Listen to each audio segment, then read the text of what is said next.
Hey everyone, it's Christopher, Mono County Library Director and co-host of the Oxygen Starved podcast, and it's Book Talk Friday, so I've got two great library books to tell you about, one new and one old.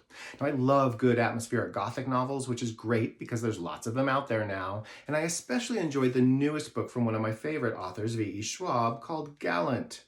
You've heard me speak about Schwab before in my very first Book Talk Friday, and then last year when her recent adult title, The Invisible Life of Addie LaRue, hit the bestseller lists. She writes for kids, teens, and adults, and Gallant is her most recent young adult title. Now, the main character is young teen Olivia Pryor, a poor orphan who has spent her childhood at a repressive school for girls. One day, the school receives a surprise letter from an unknown distant relative inviting her back home. No one is as surprised as Olivia, who suddenly finds herself dropped off outside an imposing Gothic mansion in the middle of nowhere called Gallant.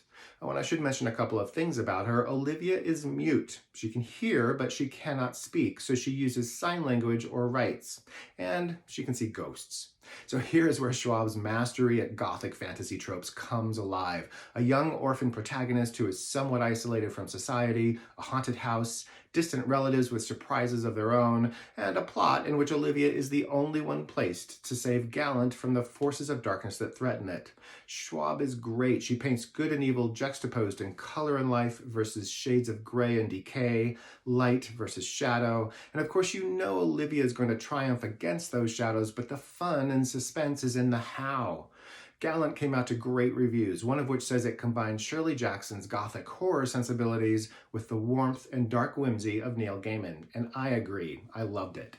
Now, my pick for the older this week is another Gothic title for young adults, My Plain Jane, which came out about 4 years ago, and it's written by a combo of 3 writers.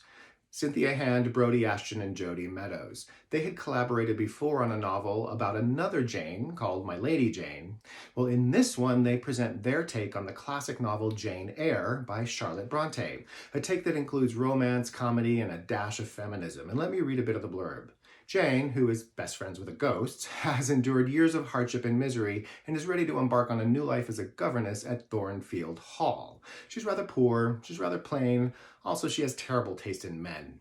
Charlotte is an aspiring novelist, yes, she's that Charlotte, and she's determined to capture her best friend Jane's story, even if it means worming her way into the most epic ghost hunt this side of Wuthering Heights.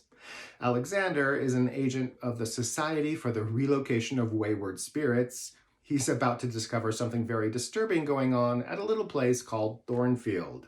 Reader, there will be murder, mayhem, conspiracy, and of course romance. Prepare for an adventure of Gothic proportions in which all is not as it seems, and a certain gentleman, Mr. Rochester, is hiding more than skeletons in his closets. This came out to great reviews like the last one. It's a fun read, and while it's helpful to have read Jane Eyre already, you needn't have to enjoy My Plain Jane by Cynthia Hand, Brodie Ashton, and Jodi Meadows. And also make sure to enjoy the newest from V.E. Schwab, Gallant. This actually came to the library as a zip book, which you can find out more about on our website. In the meantime, stay safe and happy reading.